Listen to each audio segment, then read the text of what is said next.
Lewis Hamilton has had a terrible start to the 2022 season, prompting some to suggest that he should have retired after the 21 season. Hamilton is facing a barrage of criticism from those who have long claimed that he would struggle if he didn't have the best car, as well as an equally forceful response from those who believe that theory is simply incorrect and that the current results don't reflect the true picture. Let's see some common thoughts about Hamilton's performance this season. Stay tuned. Hamilton's finishes have been inconsistent over the course of the 4 races this season, ranging from a podium in Bahrain to P10 in Saudi Arabia, P4 in Australia, and 13th in Imola. Since the start of the season, he's finished behind his new teammate George Russell, who has finished in the top 5 in every race this season. Because of the rainy weather in Imola, Mercedes had hoped that porpoising would be less of an issue, but the issue continues to plague the German racing team. Furthermore, the team simply lacks speed, which Hamilton has consistently stated his dissatisfaction. According to Russell, the Emilia-Romagna Grand Prix was likely one of the Mercedes' toughest races of the season, with the worst porpoising of the season. The bouncing caused the young rising star chest and backache. Toto Wolff, the team's principal, warned Hamilton over the team radio that he knew this is undrivable and that the race was an awful race. Hamilton later told Sky Sports, "I'm out of the championship for sure," echoing similar comments he made after Saturday's sprint race. Hamilton added, "There is no question about that, but I'll still keep working as hard as I can to try and somehow pull it back together somehow. There is nowhere else I want to be. Just because we have hit a rough patch, it is not in my DNA to back out." According to Formula1.com, Mercedes trackside engineer director Andrew Chauvelin revealed that they had found some small solutions to the problems. He said, "To be realistic, we think this is something we'll approach in steps rather than one big moment where the whole thing vanishes, but we see encouraging signs.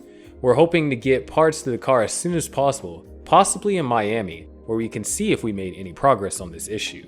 Hamilton could be less motivated, but it's Mercedes' fault in this situation.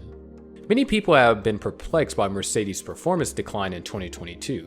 It has recovered faster than the opposition would have liked in a few occasions since 2014, when it did not start as strongly as expected. Mercedes, on the other hand, is dragging its heels presently. The main debate is always whether it's the car or the driver that brings that level of performance and success. So far this season, it has been answered. It is only 4 races in, but even so, Russell is driving a better car than he ever had, and Hamilton is driving a poorer car than he ever had, save from when he previously tested for Mercedes. The disagreement stems from these guys' respective motivations, which is completely understandable. Russell is content to have a chance at Q3 and makes most of what he has, whereas Hamilton is frustrated that he doesn't have a chance at the pole, but continues to drive as if it might just happen. When you're winning, it's easier to stay motivated and appear intelligent, but I can assure you that performing below your own or anyone else's expectations is not easy. So the problem is not with Hamilton. Mercedes hasn't had a good start to the season and is likely to struggle to meet its high expectations. Hamilton, on the other hand, isn't the issue. Russell has had a good start to his Mercedes career, but it is not because of the points advantage over Hamilton. There's always the possibility that the vagaries of circumstance and fortune will skew the picture in a simple set of 4 races. And if you look at the underlying performance levels and the causes for the outcomes, Hamilton is also performing well. The problem at Mercedes is the automobile, and while drivers can help solve it, they aren't accountable for the design. The story of the great driver nearing retirement and losing interest amid the trials is seductive, and one that has worked in the past, but there is no indication that this is the case with Hamilton.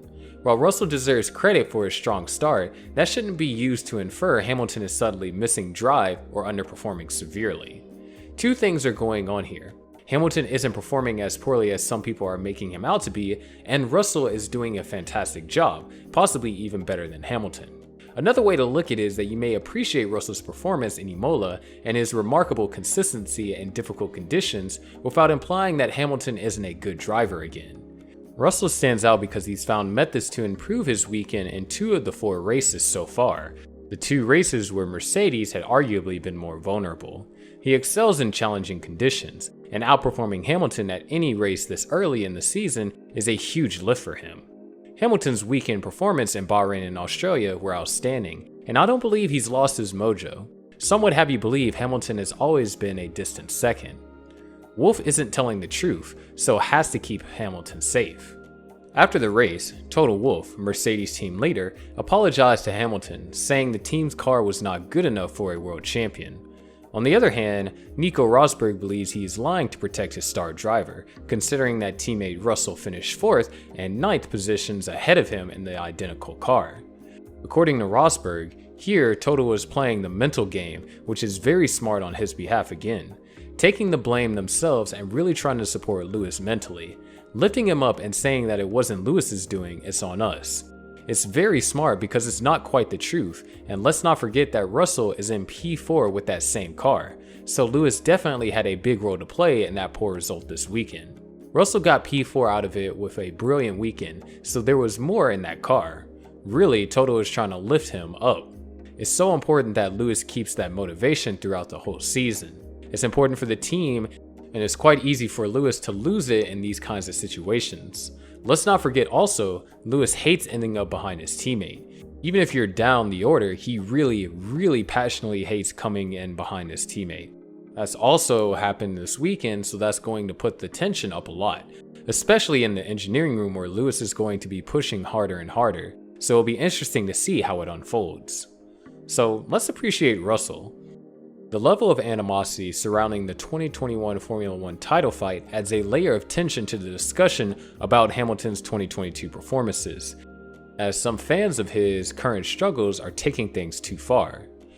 But that doesn't preclude us from debating the facts, and while circumstances have exacerbated Hamilton's issues and widened the gap to Russell in several races, the championship table is a fairly straightforward statement. We expect Russell to shine at Mercedes, but we had no idea he'd be comfortably ahead of Hamilton in the championship at this point in the season, or that he'd finish ahead so frequently. If not already, 3 defeats were probably the number of defeats some people imagined Russell inflicting on Hamilton throughout the year. Anyone would be affected by going from one of F1's most heated and mentally taxing title fights to a vastly less competitive car. That isn't to say he isn't trying. It could suggest that he's having trouble accessing and executing every last ounce of his potential right now, even if it's only subconsciously. It's fair to admit he's not at his best right now, but it shouldn't be used to trash his entire career. And let's not forget to give Russell the credit he deserves. In terms of his career, he stands to lose more than Hamilton from Mercedes' nosedive right now, and it must be terrible for his big break to have gone so badly so far. In the circumstances, what he's producing is incredible. Time will tell if Miami Grand Prix will be a different story for Hamilton and Mercedes, but the night doesn't appear to be given up anytime soon. So now it's your turn. What are your thoughts on Lewis Hamilton? Have we seen the end of Hamilton dominance in Formula 1? Or should we expect a strong comeback from him? Share your thoughts in the comment box below, but that's all there is for today's video. Thank you for staying with us this far.